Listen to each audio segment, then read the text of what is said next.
Okay, so good evening to everyone, or good afternoon, depending on where you are. So I will now leave the floor to the arbitrators to introduce themselves before we run this hearing between UNAH from Honduras and BPP from the UK. Mr. President, please. Well, my name is Paul Greene. I'm a US-based sports lawyer and advocate. I'm honored today to have been asked to be the president of this panel. We have two esteemed colleagues with me on this panel, and I'll let them introduce themselves, and then we'll get going. Carmen, please. Thank you, Ricardo. Good afternoon to all of you. I am Carmen Nuñez-Lagos. I am an independent arbitrator, have been counsel for 30 years, and now I dedicate my life to act only as an arbitrator. And I am a task arbitrator, so I do many sport cases, but I also do commercial arbitration and investment. So welcome to all of you and good luck. Hello, everyone. It's an honor to be here in front of you with my esteemed colleagues. I am very happy to be in front of you in this case. I am Ricardo Buen. I am a Mexico City-based lawyer. I am also a case arbitrator since 2002. And I also work in the labor law area. So good luck and ready to go. Just some instructions. First of all, you have two of the best arbitrators in the world on this panel. And I can tell you that I may never get another chance to be an arbitrator. So I'm going to enjoy this opportunity because I'm just an advocate. But this is as real as it gets. So be prepared to answer questions. We've all already done this before. Just a few ground rules. I assume both sides wants an extra 10 minutes. Is that correct? Is that wave yes? If you do, please somebody just speak on behalf of each team. Okay, so I mean, given the stakes, this is the quarterfinals. I'm prepared to, as chair, give you each an extra 10 minutes. So that would be 30 minutes total. I don't know if that's going to surprise you, but I expected that each side would ask for that. In addition, in terms of questions that we'll ask, having worked in the First Circuit, I'll go by that rule, the US rule, which is each side gets 5 minutes before they can be peppered with questions. So that will give you the opportunity to get your argument going. And, you know, we're not here to try and throw you off. We're here to just try to figure out what the right answers are. And of course, part of the contest is how you respond to questions. So with that said, is either side of any preliminary issues they'd like to resolve? I would say have everybody make sure they have their sound on when they're speaking. Obviously, that's important. So whoever's going to go first, I'd recommend both sides have their sound ready to go. Anything else from anybody else on this panel that I missed? Okay. All right, with that, I think we're ready to go.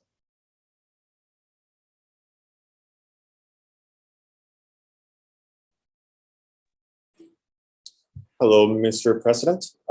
Considering that the respondents in its skeleton of arguments are saying that this appeal to the CAS doesn't have the jurisdiction, we would propose that they go first regarding the allocations. And what is the respondent's position on that? Mr. President, I was thinking about just going first to the appellant and then the respondent for the ease of the hearing. But if Mr. President would prefer us to go first solely on the issue of jurisdiction, I'm happy to do that. I think it might be a bit confusing, appellant, to do that. You know, the way that the structure has been handed down, appellant would handle procedure and merits together, and then respondent would do the same. And, you know, I think we can understand what the arguments will be from each side. So I think it makes sense probably to do it that way. So I think probably the best way to do this is appellant does their procedural arguments, then their merit arguments, then respondent does procedure and then merit arguments. Is that okay with you, appellant? That is good, Mr. Arbitrator. Okay. Okay. Thank you. With that, you have the floor. Thank you. Members of this tribunal, colleagues, good morning, good afternoon, or good evening, depending on where you are located. My name is Donaldo Velasquez, and I, together with my co-counsel, José Zuniga, will represent the appellant in today's proceedings. I will present the procedure, while my co-counsel will present the merits for this dispute. I will be addressing three procedural issues. First, that this tribunal has jurisdiction. Second, that the two challenges made on the arbitrators should be upheld, Mr. Vax for lacking impartiality and Ms. Umaima for lacking independence. And third, that the evidence presented should not be admitted in these proceedings. First, the CAS has jurisdiction to hear the appeal of Mr. Adam, according to Article R47, subsection 1 of the CAS Code, which states that an appeal against a decision may be filed with CAS if the appellant has exhausted all the legal remedies available to it. Consequently, and according to Article R58 of the final decision, which was lodged with CAS within 21 days of receipt.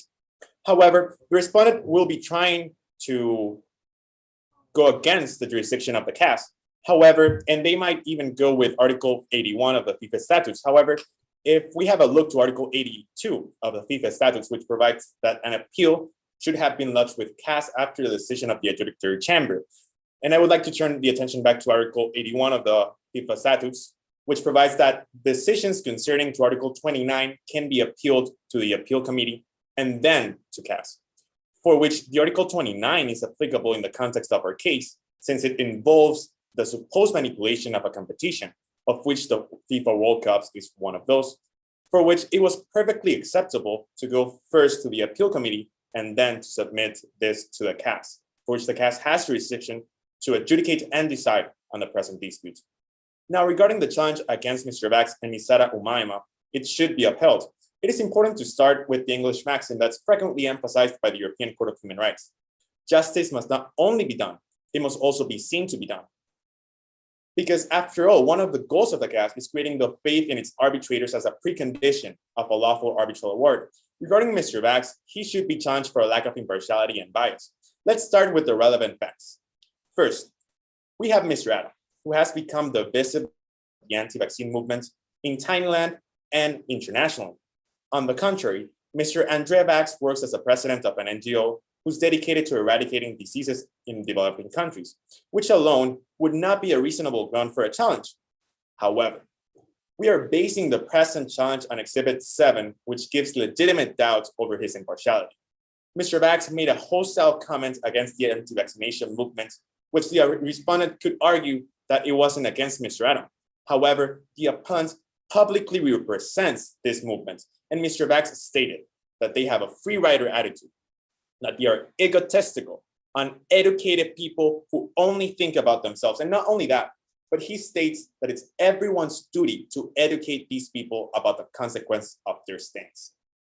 Mr. Vax already had a bias in this circumstance, according to Article 34 of the procedural rules of the CAS, since an arbitrator may be challenged if the circumstance gives rise legitimate doubts over his independence or impartiality.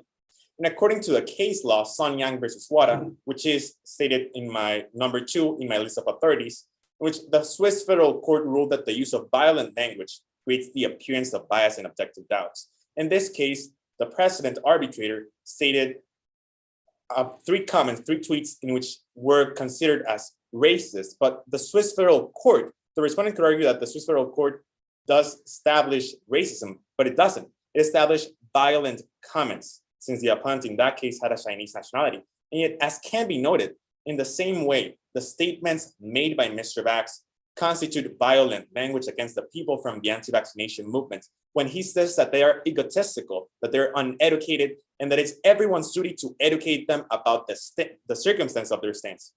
And I would like to ask the panel, could this be the perfect moment for Mr. Vax to educate the appellant about the circumstance on his stance?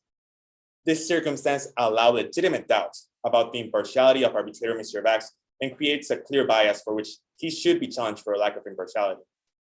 Now, regarding the challenge against Ms. Umaima, it should be upheld. According to Article R33 of the procedural rules of the CAS, every arbitrator shall be and remain impartial and independent with the parties and shall immediately disclose any circumstance which may affect his independence with respect to the parties. Contrary to Article R33, Ms. Umaima presented her revelations 3 months after her appointment. That is only 5 days before the hearing. And not only that, but Ms. Umaima revealed that in the past 3 years, she has acted as sole arbitrator, co-arbitrator, and precedent in 4 arbitration proceedings to which FIFA was a party, which already constitutes doubts about her independence. But for this reason, to verify these doubts, this representation requested from Ms. Umaima, first, the verdicts on the 4 arbitral proceedings involving FIFA, second, the procedure in these proceedings, and third, if she was appointed by FIFA in the proceeding where she acted as co-arbitrator. Nevertheless, she failed to provide this information according to the answer 30 and 31 of the clarifications of the case. Nonetheless, the IBA guidelines, which are used as a standard applied to determine both independence and impartiality and conflicts of interest, state an orange list, which reflects situations on which the arbitrator should disclose a potential conflict. And according to section 3.1.3, if the arbitrator within the previous 3 years has been appointed in 2 or more occasions by one of the parties, he should disclose the circumstance.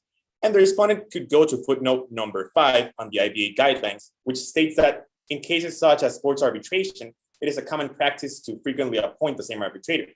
However, the respondent cannot refute that Article R33 of the procedural rules of the CAS supersedes the footnote number 5 of the IBA guidelines, taking into account that it functions as a gap-filling purpose, and taking into account all the factors involved in the view of the fact that Ms. Umaima in the past 3 years acted as sole arbitrator, precedent, and co-arbitrator in 4 arbitration proceedings to which FIFA was a party. But not only that, the fact that she disclosed this information only 5 days ago, and taking into account that she has failed to provide any information regarding these proceedings till the date in question. Hence, we request that the challenge against Ms. Umaima be confirmed for lacking independence. And now, moving on to point number 3, regarding the evidence. Starting with the anonymous witness, anonymous witnesses are not per se prohibited by the European Convention of Human Rights in its Article 6 or by the Swiss Constitution in its Article 29, subsection 2. Nonetheless, in the case that anonymous witnesses are admitted, it must be done as long as certain strict conditions are met.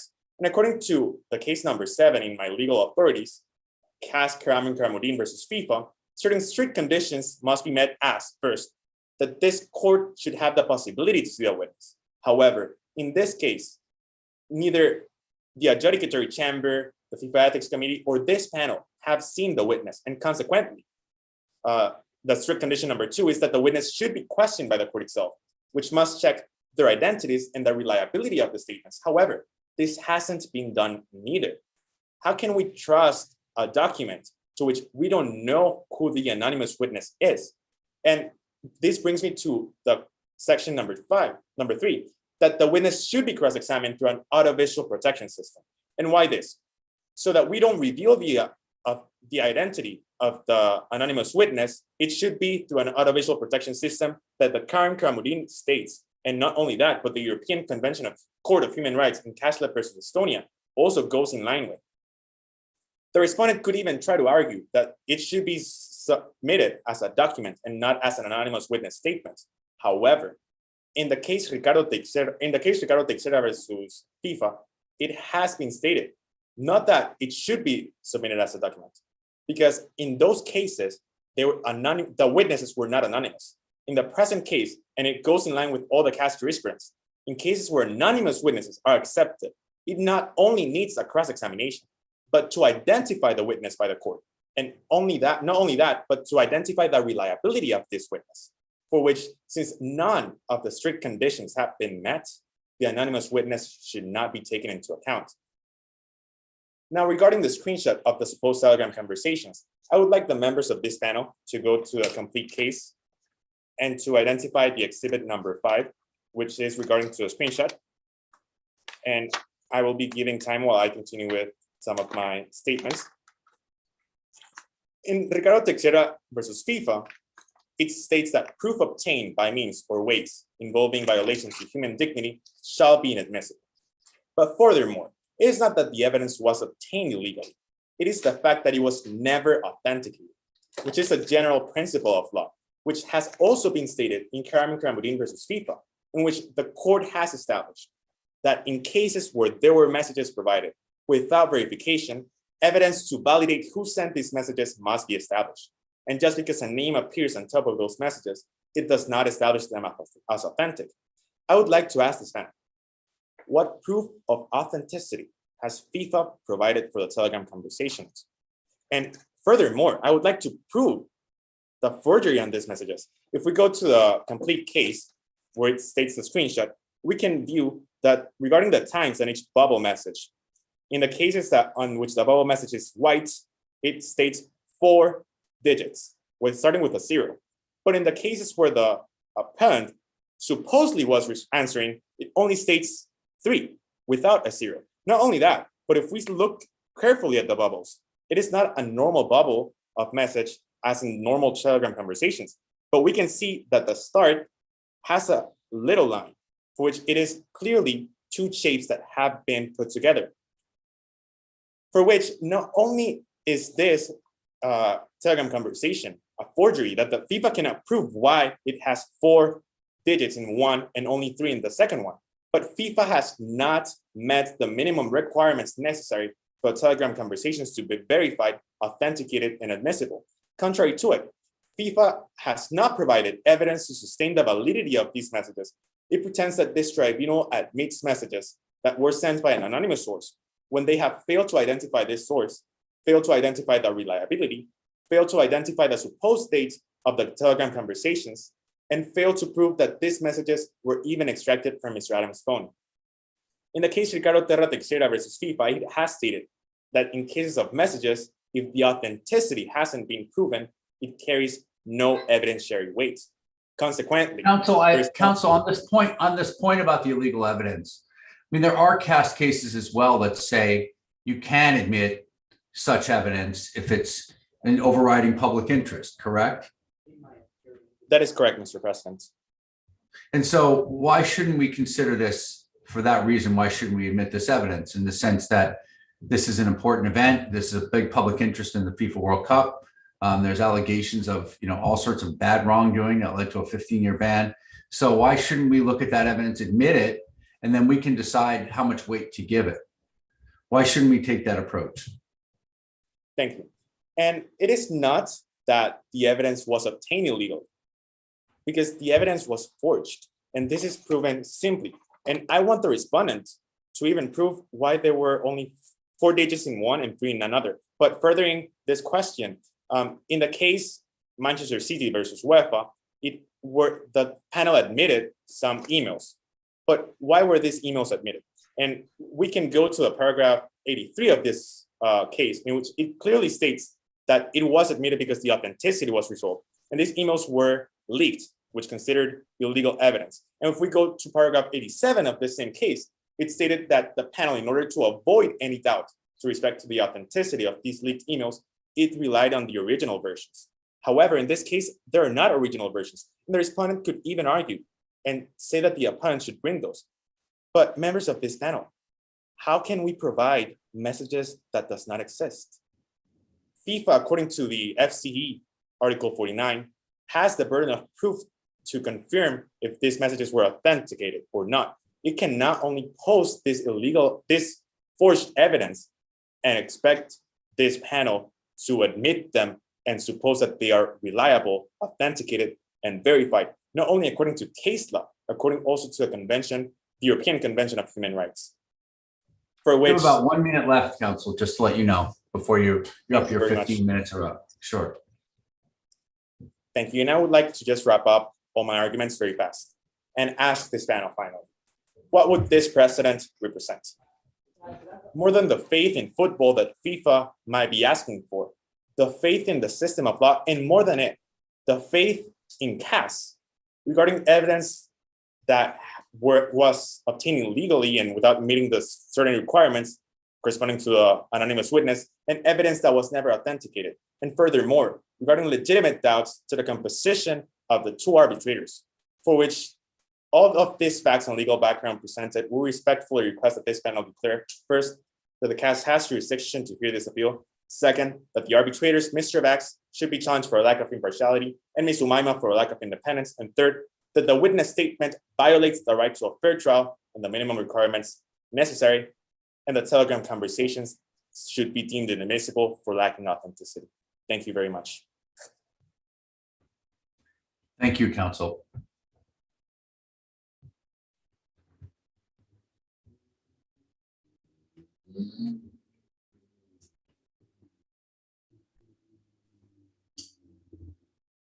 Thank you, Mr. President, for allowing me the use of the floor. Greetings to the Arbitral Tribunal, the counterpart, and others present. My name is José Zuniga, and alongside with Donaldo Velasquez, we are representing Mr. Oliver Adam, former president of the Football Federation of Thailand. Throughout the course of my arguments, the panel will realize that the appeal decision was not rendered in accordance with what the applicable law dictates for the following grounds. Primarily, we would like the panel to cancel the sanction imposed over Mr. Adam because he never breached Article 27 of the FIFA Code of Ethics 2018 edition. Alternatively, if the panel still considers that the offense has been proven, we ask the panel to declare the sanction imposed over Mr. Adam as grossly disproportionate and proceed to amend it. In light of what I just mentioned, let me state by making this introduction that we acknowledge that corruption may be arduous and it may require strict rules. However, both rule appliers and rule makers must begin by being strict with themselves. I make this introduction for better understanding on how the elements of bribery developed in Article 27 were not materially absorbed or breached by Mr. Adam. The appeal committee found Mr. Adam guilty of infringing Article 21, which is abusive position, 25, which is commission, and they were both materially absorbed by the breach of Article 27, which is bribery. They based their decision upon a single anonymous whistleblower statement, which showed some serious inconsistencies. This is exhibit number 4 of the case. Regarding an anonymous person who allegedly was present during a business dinner held between the former president of the Football Federation of England, Mr. Daniel Kaiser, and Mr. Adam. It is rather astonishing how FIFA got to the conclusion that Mr. Adam had dinner with Mr. Kaiser when, according to this whistleblower statement in its paragraph 13, he recognized Mr. Kaiser. However, he didn't recognize Mr. Adam or the other 2 individuals that Mr. Kaiser was having dinner with. This is rather astonishing because when deciding upon a comfortable satisfaction standard, the weighting of evidence plays a major role. Just as was established in the matter of Andrei Kuniv versus International Olympic Committee, which is my legal authority number 4, when they're considering the offense as serious, it is greater to weight the evidence which is required to achieve the requisite of comfortable satisfaction necessary to establish the commission of the offense, something which FIFA clearly neglected to do so. It even took into consideration a screenshot taken allegedly from Mr. Adams' phone, which is exhibit number 5 of the case. My colleague, Mr. Velasquez, stated the legal character of this evidence provided and offered by FIFA. However, we recognize the de novo character of this panel, so let's assume that all evidence. I have one question regarding, so your client doesn't recognize that he was present during that dinner? That's the position from your client? Precisely. It is not deducted from the whistleblower statement that Mr. Adam was present during that dinner. But your client says that he wasn't present there, or he was? Yeah, he was not present during that dinner because it is not deducted from the whistleblower statement. All right, thank you. Sure.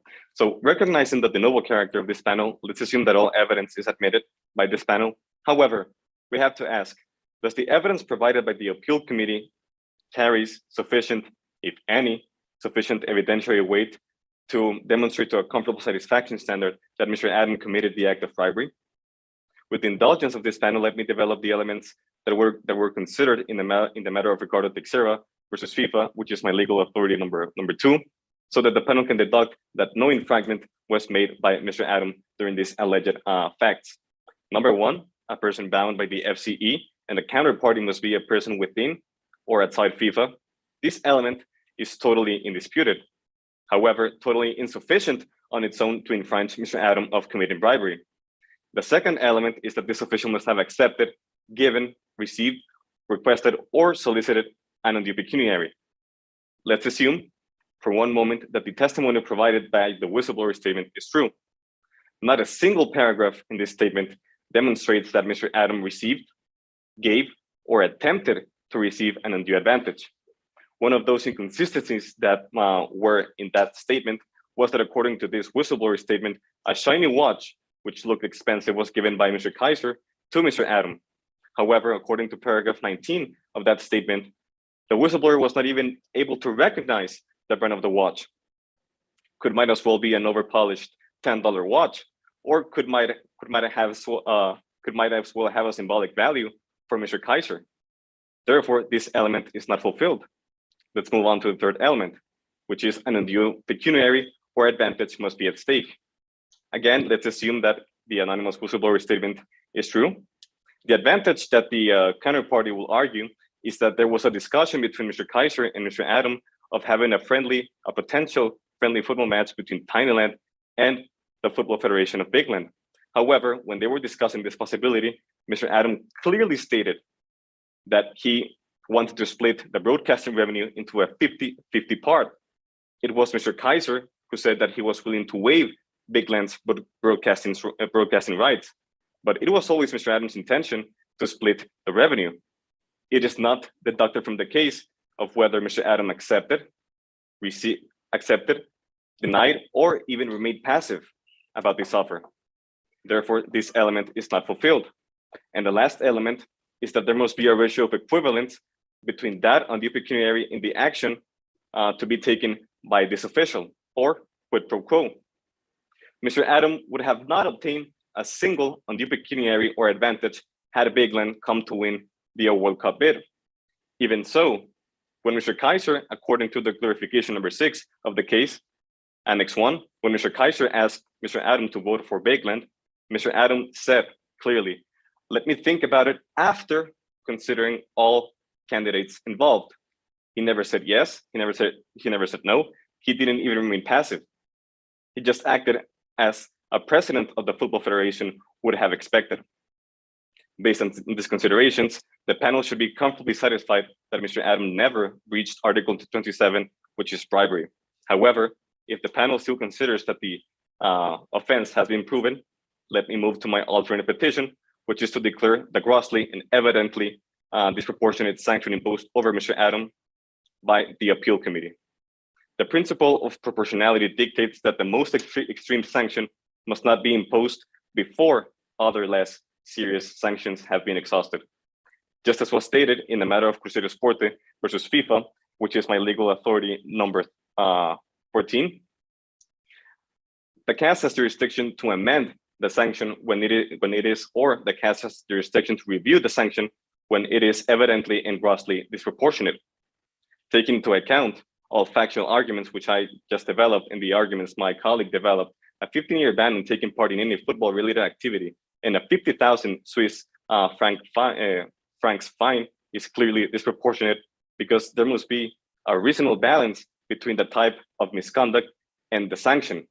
Let's remember that bribery, the minimum sanction, is a 5-year minimum sanction year of taking part in a football-related activity. Bearing in mind counsel, what let me I just ask you, mentioned. what would you say is an appropriate sanction then? If 15 years is too much, and we're presuming here for purposes of this discussion, there will be a sanction on your client. We understand your initial arguments. What would be an appropriate sanction? Definitely. According to the appeal decision, which is exhibit number 6 in its paragraph 44, the articles of Article 21 and 25, commission and abusive possession, were both materially absorbed by the breach of Article 27, and the appeal committee limited itself to only prove the elements of bribery. Therefore, a sanction which is in accordance with the misconduct allegedly made by Mr. Adam should be 5 years, just as is established in Article 27 of the FIFA Code of Ethics. So you're saying 5. So 5 years is the answer. Yes. Okay, so you're looking for a reduction from 15 to 5 if we were going to reduce. Exactly, precisely. Okay. Bearing in mind what I just said, Article 9 of the FIFA Code of Ethics clearly stipulates that when imposing a sanction, the Ethics Committee shall take into account all mitigating factors of the case, which FIFA clearly neglected to do so. To this end, we would like to state some mitigating factors which would justify the grossly disproportionate sanction that would not justify the grossly disproportionate sanction imposed over Mr. Adam. The appeal committee did not take into account first that Mr. Adam has not been found guilty of bribery or corruption within the state level, which would justify a longer sanction imposed over him. Plus, Mr. Adam actively cooperated with the adjudicatory chamber and the ethics committee within the FIFA inner proceedings. Let's remember the mitigating cases stated in Quesing and Taki versus FIFA, which is my legal authority number 7. Some mitigating factors to be taken into account could be the perpetrators, the position of the perpetrators, the gravity of the act, and the motives of the violation. Mr. Adam had only been serving for president of the Football Federation of Thailand for only 2 years. I'm not saying that he's permitted to act reckless, but it shows how inexperienced he is during the context of a World Cup bid. Let's also bear in mind that Mr. Adam had not voted for Bigland. Bigland would have still won the 2026 World Cup bid because another 106 football delegations stand by the vote of Mr. Adam. No motive is found in this context because the only motive that the respondent could argue is the potential friendly football match between Bigland and Thailand, to which Mr. Adam clearly stated that he wanted a split of the broadcasting revenue into a 50-50 part. As for the calculation of the fine to be imposed, which were 50,000 Swiss francs, no material amount of money was received by Mr. Adam, and no benefit whatsoever was obtained by him. He even reimbursed 20,000 Swiss francs, which according to Article 9, it is a mitigating factor. As well, FIFA failed to provide the amount of money received by Mr. Adam. Therefore, as I just mentioned, a sanction of 5 years should be imposed considering that Article 9.2 provides a sanction that can go below the minimum of the mitigating circumstances. In conclusion, we ask the panel the following.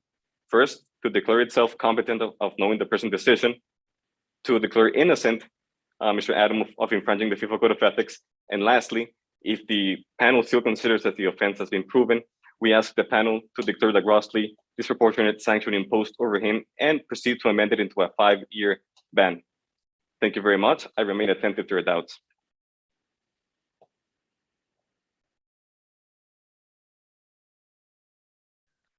I want to ask you a question, counsel. So you are asking us first to annul the decision from FIFA and then as a subsidiary to mitigate your client's amounts and infringements that have been awarded? It's not very clear to me the way you presented the case, if you want us really to annul it and free your client, or you're just asking for a mitigation. Yes, primarily I ask the panel to cancel the sanction imposed over Mr. Adam because he never participated in an act of bribery. And alternatively, if the panel still considers that the elements of bribery have been proven by the respondent, we ask that the sanction imposed over him of a 15-year ban in taking part in any football-related activity and a 50,000 Swiss francs fine should be amended into a 5-year sanction on taking part in any football-related activity. All right. But your client, it is a fact in this arbitration that your client paid back all the trip expenses. My client reimbursed 20,000 Swiss francs. However, the total amount of the expense was 9,000 Swiss francs. He reimbursed how much? 20,000 Swiss francs. So he paid back? I'm lost. Yeah, he paid back all the expenses covered by Mr. Kaiser during the Bigland strip. And that would be exhibit number 3. And should we recognize that as an acceptance of the facts that occur? We do not know the context on that reimbursement. We only know that he did it in good faith because he even did it 6 months before FIFA's inner investigations. All right, thank you very much.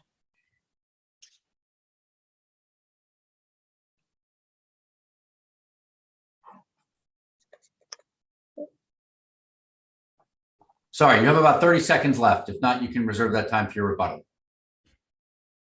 Yeah, we want to reserve that time for a rebuttal. Okay, so you have about 80 to 90 seconds for rebuttal. Respondent.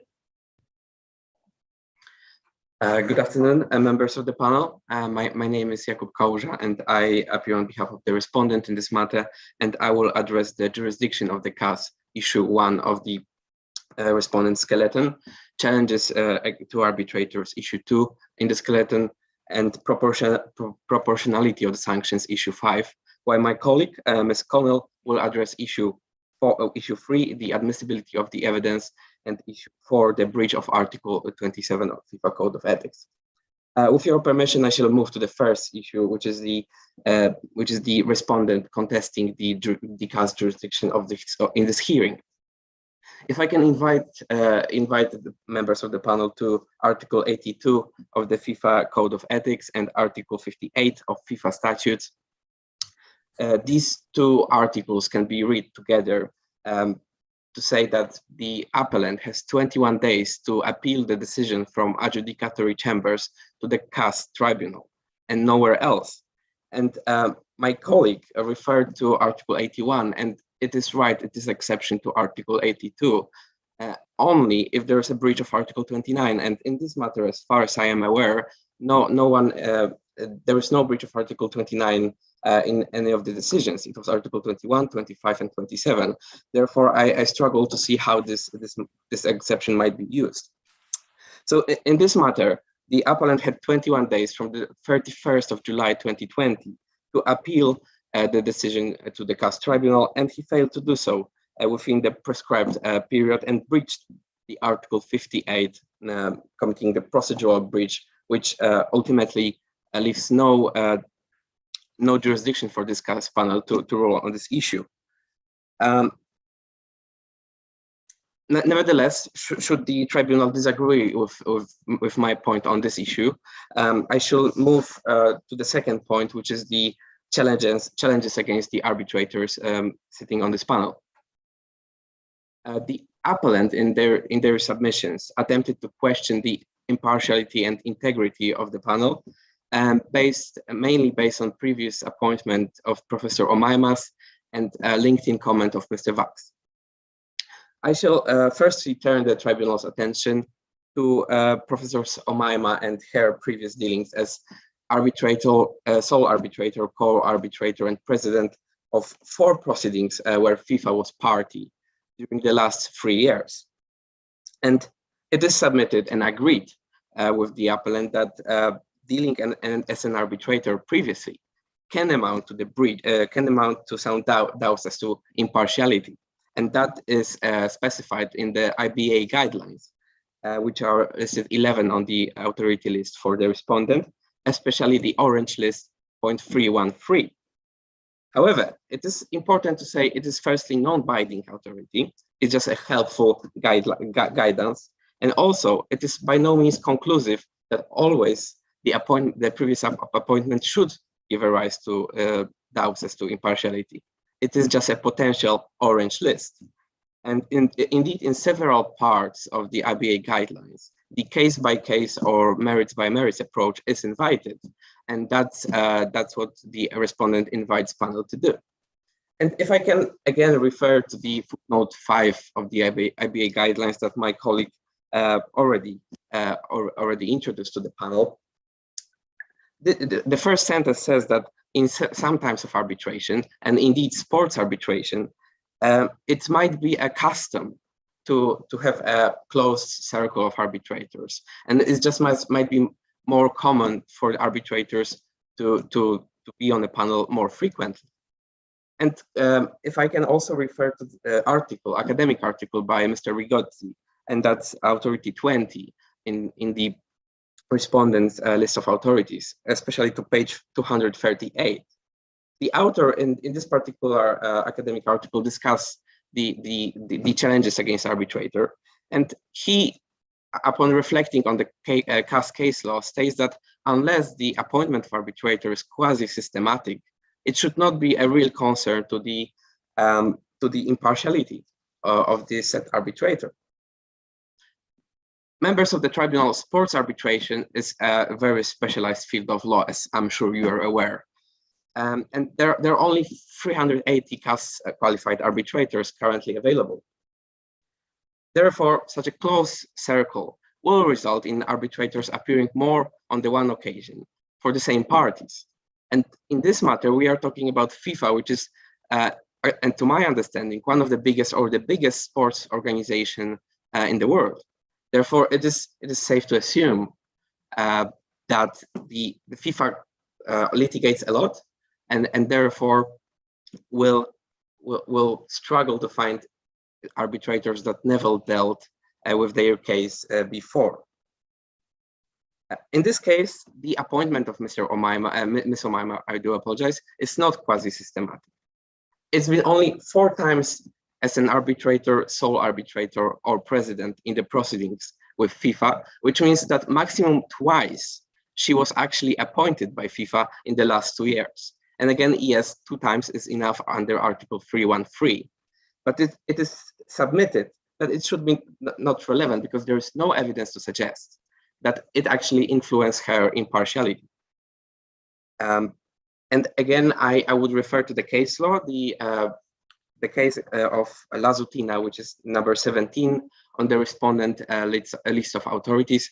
In this case, it was accepted that the closed list of arbitrators is not an issue and should not be a reason to challenge an arbitrator unless there is some evidence to support the lack of impartiality. The appellant argued that there has been a late disclosure of the previous appointment, but it is submitted that there is no duty to report if the arbitrator does not believe that it can actually affect her impartiality. The email in which the Ms. Omaima provided some additional information mainly refers to the new associate that previously worked for FIFA, and she just felt that she should disclose that. But again, the fact that previous appointment of this employee was with FIFA, that should not be really relevant, and that's supported by case law. And for example, the decision of Swiss case, Swiss Federal Tribunal is listed number 12 on the list of authorities. Therefore, applying it to Ms. Omaima, there has been no evidence of the breach of Rule 33. And I shall move to allegations against Mr. Vax. Before you turn to those allegations, Counsel, may I ask you, this arbitrator rendered the awards in favor or against FIFA? Thank you for this question. I don't have this information, and it was rightly pointed by my colleague that it was requested from Professor Omaima, but it wasn't yet provided. But in my understanding, only few days have passed. So understandably, Ms. Omaima needs to gather this information. But nevertheless, it shouldn't really matter, because if the challenge on arbitrator would only depend on the previous decision, then I assume that the appellant would never allow the arbitrator that agreed with FIFA to sit on the tribunal, but would be really happy with the arbitrator that disagreed with FIFA to sit on the tribunal. Previous decisions should not matter. What matters is whether there is any allegation to the argument that there is some lack of impartiality. And we need to assume that Ms. Omaima is an excellent arbitrator, and there's no reason to believe that she is not impartial. Thank you. Moving your attention to allegations against Mr. Vax's lack of impartiality, I have 3 points that I would like to make on this matter. Firstly, Mr. Vax is entitled to his personal opinion on such highly controversial matter. There is no evidence to suggest that Mr. Vax was actually aware of the appellant's opinion or belief or disbelief in vaccination. The conflict of interest is not listed in IBA guidelines as a potential challenge to impartiality of arbitrator. And there is a very good reason for that. Because should the tribunal allow challenge on the basis of one social media comment, then where do we draw the line? Should we say that everyone who is vaccinated is prejudiced against Mr. Atom? It's just not acceptable to allow such a low threshold for challenge to arbitrators.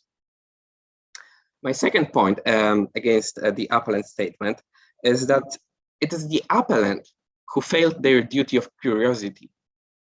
Because it is, according to the case quoted by the appellant, the Young case, number 11 in the respondents list of authorities, there is duty of curiosity on behalf of the one who challenges the arbitrator. And members of the tribunal, if I can refer to the LinkedIn comment, Exhibit 7, it's been posted 4 months ago. So it's just interesting that only after 4 months, it came to light and the appellant actually raised a problem with it. They had 4 months to find it, and one 5-minute Google check would be enough, and they failed to do it, and therefore it is them who breached their duty and not Mr. Vax. Finally, referring to the case of Young, which was used by the appellant, this case should be clearly distinguished from the current proceedings. And for this very reason, I would like to compare Mr. Vax's comment and tweets in Young, where the arbitrator referred to, and I do apologize for the language, to Chinese people as bastards, Sadic Chinese, or yellow-faced Chinese monsters. By any means, these words were offensive, and there couldn't be any doubts to impartiality of the arbitrator in this case. While in the case before now today, I would like again to quote from the post by Mr. Vax. He referred to people that do not believe or are against vaccinations as people who oppose vaccine mandates pose a danger to public health. I am sorry to say this, but this is plain. It is plainly that these are uneducated people who think only about themselves. Members of the tribunal, I very much struggle to see how one can compare the racist allegations made in the Young case with just a statement of opinion that was not directed against anyone, and yet there was no evidence that Mr. Vax actually knew about Mr. Atom's beliefs. According to Mutu and Pechstein, number 7 in the list of authorities, impartiality is usually defined by the absence of prejudice. In this matter, we are facing different opinions, different beliefs, and that's quite common in legal world. But there is no evidence that this prejudice should influence, there is no evidence of a prejudice. There is just simply different opinion. And to finish point of the challenging arbitrators, I shall refer to the Young case again, as this case came back to CAS, and the award was actually the same. So the mere fact that the arbitrator was impartial or tweeted racist comments did not change the actual decision of the tribunal.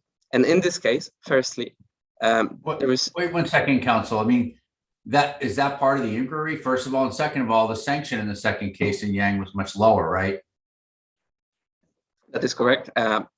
This is just an additional point to my submissions, that even though in the Young case, the arbitrator was decided to be impartial, it really didn't influence the main decision of the guilt or not. Yeah, but that doesn't mean that the first decision should not have been nullified by the Swiss Federal Tribunal, does it? I'm not submitting that it should be. I only give this example to say that in the current case, we have merely a fraction of evidence of potential lack of impartiality of Mr. Vax, which is very weak and cannot be compared to Young case. And I just made a point on Young and their decision to emphasize that the difference, it will not make any difference. Counsel, you're 14 minutes in, just to give you a heads up. So I shall move on. Yeah, I would like to hand over to my colleague who will discuss issue 3 and 4. Okay. Thank you, Mr. Kaluza. As introduced to the court, my name is Miss Niamh Connell, and I will be speaking on behalf of the respondent regarding the matter of issue 3 and issue 4 in the respondent's skeleton. First, whether the evidence relied upon in support of the FIFA appeal decision is admissible, and second, issue 4, whether the appellant breached Article 27.1 of the FIFA Code. The respondent commends the FIFA Ethics and Appeal Committee for their discretion in deeming both the witness statement and telegram to be admissible. Naturally, the CAS Tribunal has full discretion on the admissibility of evidence per Article 35 of the CAS Code, and we invite them again today to follow the Appeal Committee's approach. My first submission is that the anonymous witness statement is admissible. Opposing counsel here today has argued that the anonymous witness statements aren't admissible because the right to be heard may be in breach. However, in the case of CAS 2019 665 judgment, the Tixera and FIFA case, which is legal authority number 6 in our skeleton, at paragraph 55, it was held that a lack of cross-examination does not mean a witness statement should be disregarded. I mean, after all, in our case, the testimony was given under oath and subject to sanctions of perjury in the context of the Hardland judicial proceedings I'm referring to. And it can therefore be argued that the reliability of the statements has been sufficiently verified. If I have your permission, members of the panel, may I cease to use full case citations moving forward in the interest? Please. We're familiar with the name, so in the interest of time, go ahead. I'm very grateful. After all, I'd like to stress that this is regarding the World Cup. These are admittedly the highest stakes in this sport.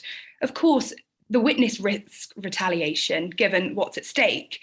Therefore, it's not fair to require that they identify themselves, as this risk of retaliation is far too great.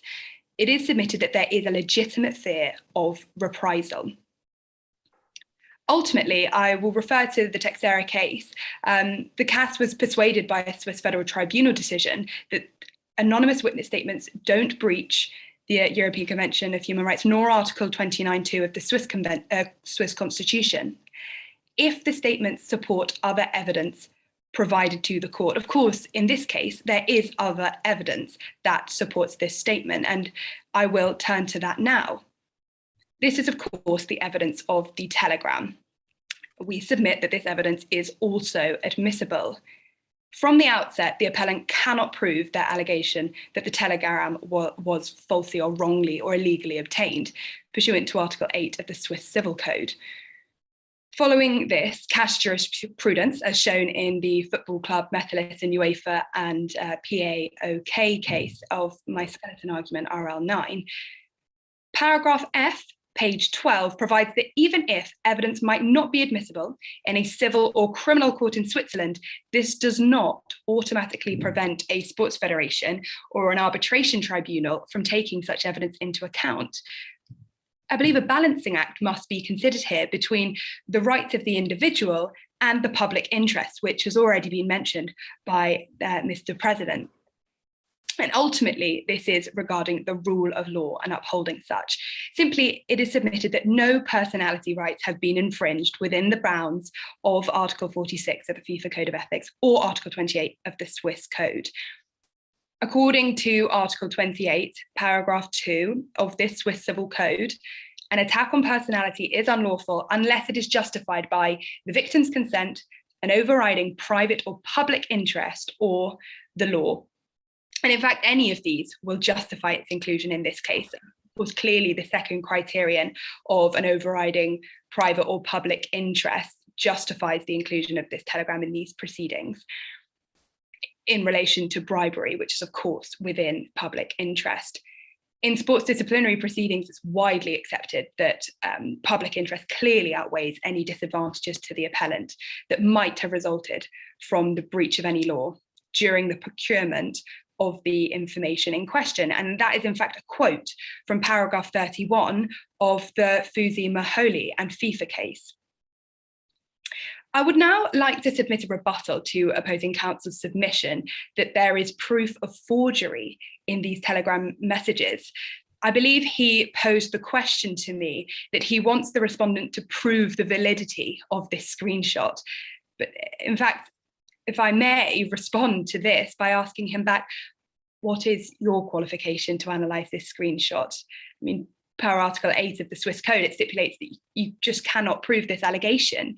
You have no proof that this message has been forged.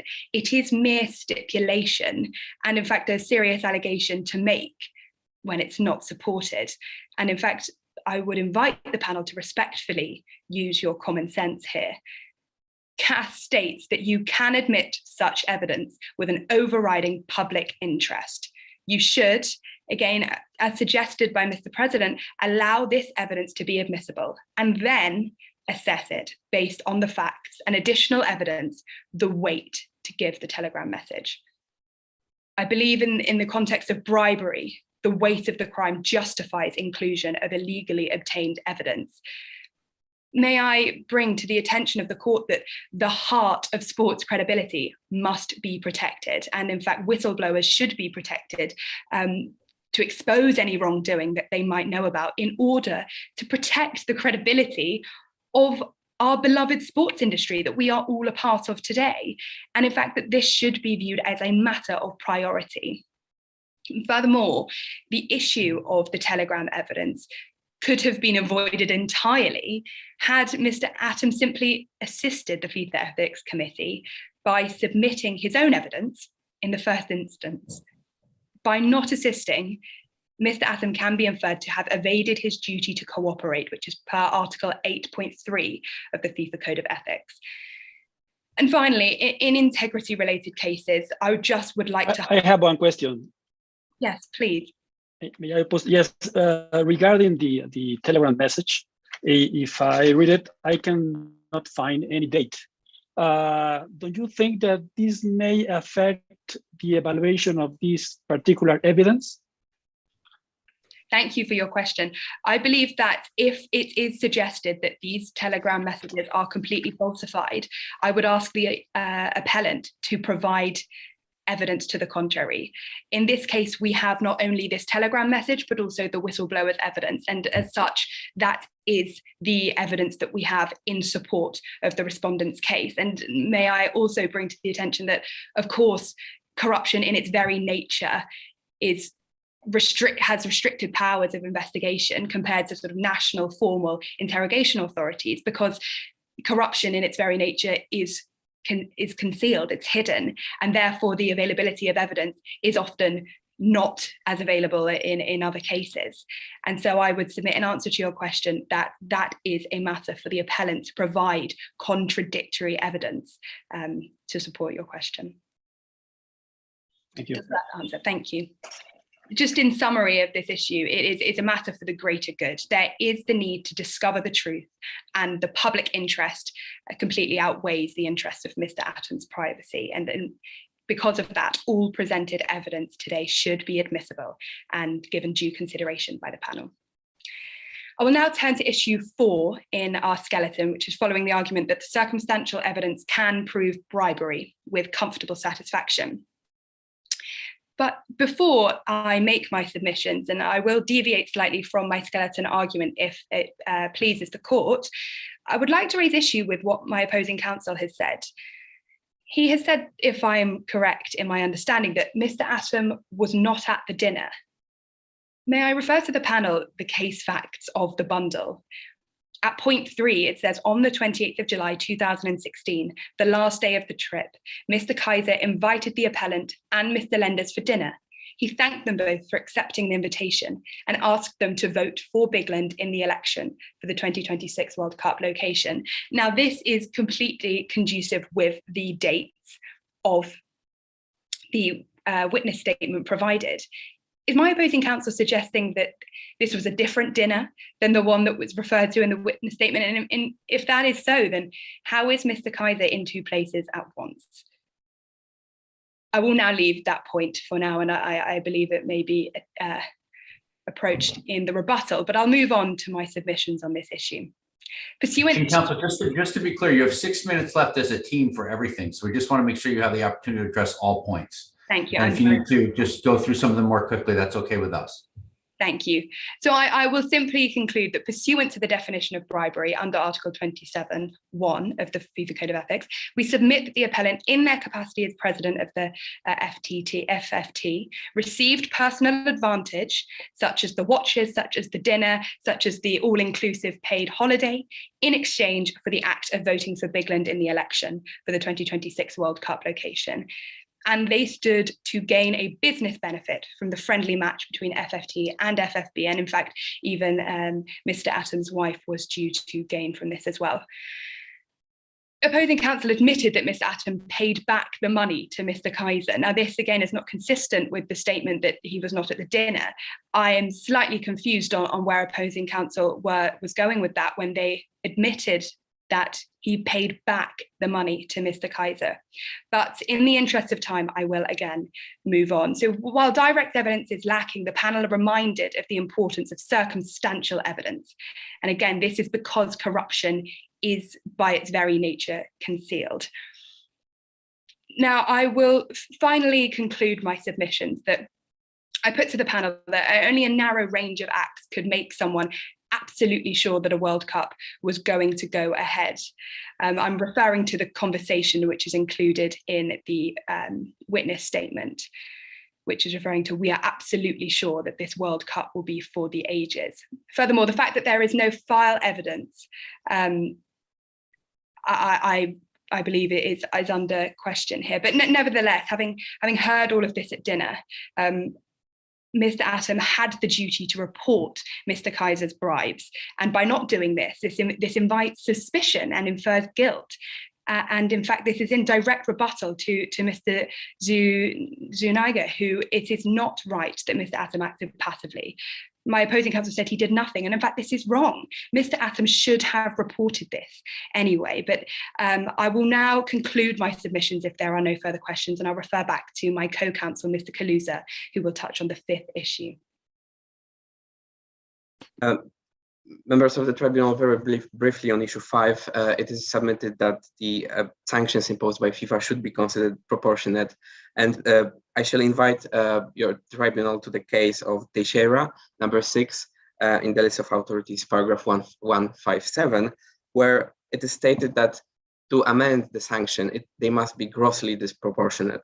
And it is submitted that this is a very high threshold, so not merely disproportionate, grossly disproportionate. And in this case, there is just no substance to this argument.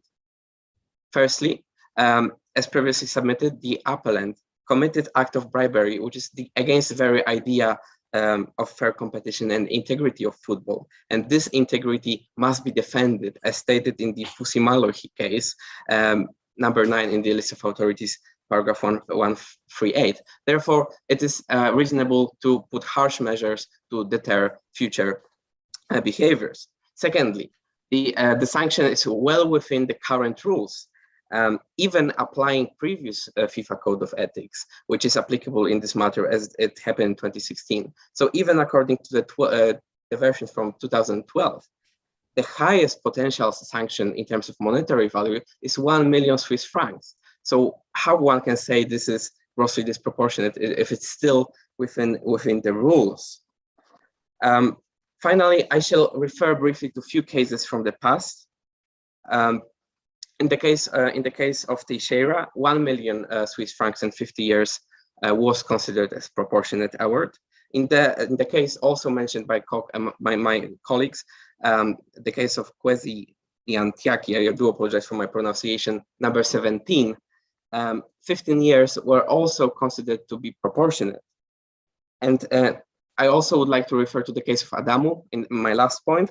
It is number 19 of the appellant skeleton. And in this case, it is interesting to know that the defendant was only offered the bribe, but it never happened. But yet he was sanctioned with 3 years and 10,000 Swiss francs. In this case, we have evidence, as already submitted, that the bribe has happened, and it did influence the World Cup voting. And it's also not true to say that this one vote did not influence the result, because it is a vote of Mr. Atom and also other federations that were bribed by Mr. Kaiser.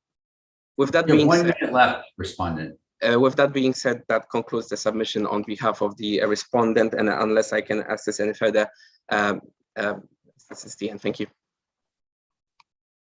I have a general question, if I may, Mr. President. Please. If we can go to the appeal decision, paragraph 23, I am just curious about FIFA's position on this.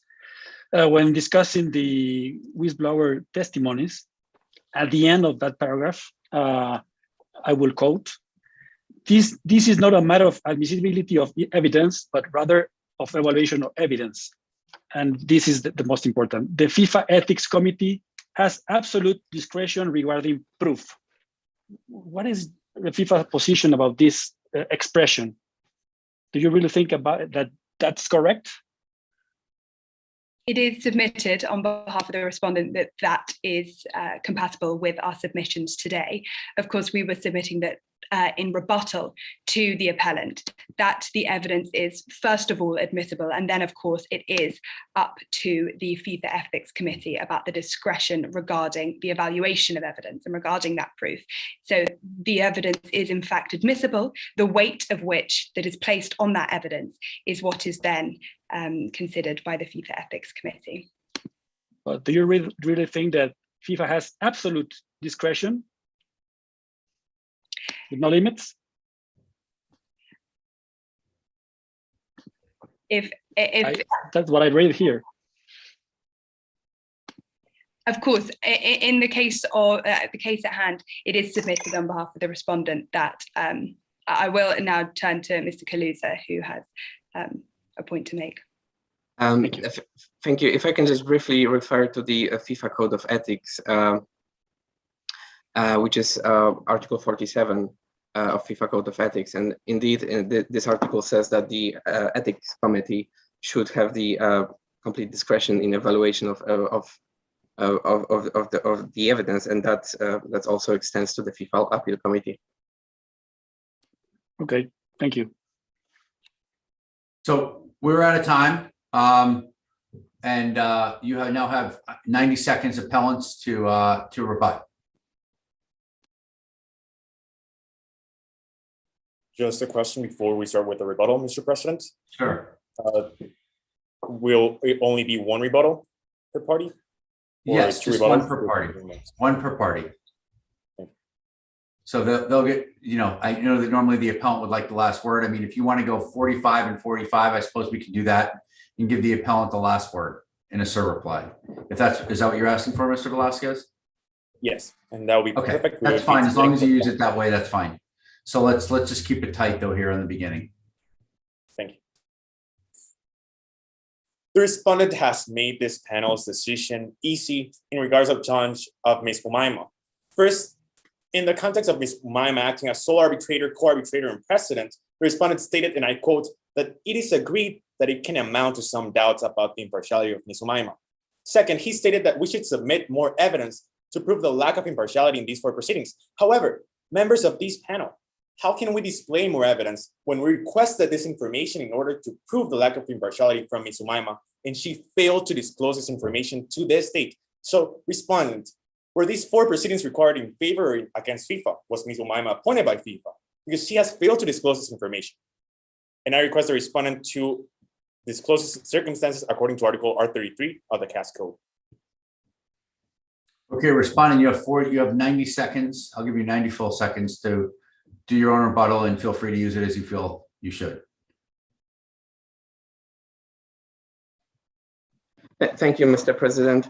I understand that the jurisdiction is not contested in the rebuttal of the appellant. I shall briefly mention the back payment, because I think that was not discussed enough. The back payment that was made to Mr. Kaiser and was rightly pointed by the arbitrator. I would also like to raise the issue of the time of this back payment.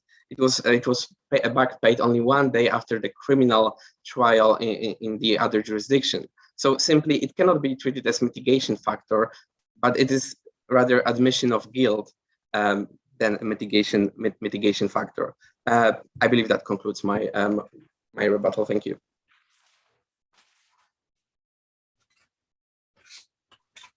Co-counsel for respondent, you have anything to add? Okay. Appellants, then you have the last word, 45 seconds. Thank you, Mr. Arbiter. Just as the respondent said that the witness testimony was given under oath, this is not deducted from the case. And plus, Heartland, you can see from question number 2 of the clarifications of the case, is not part of the European Court of Human Rights.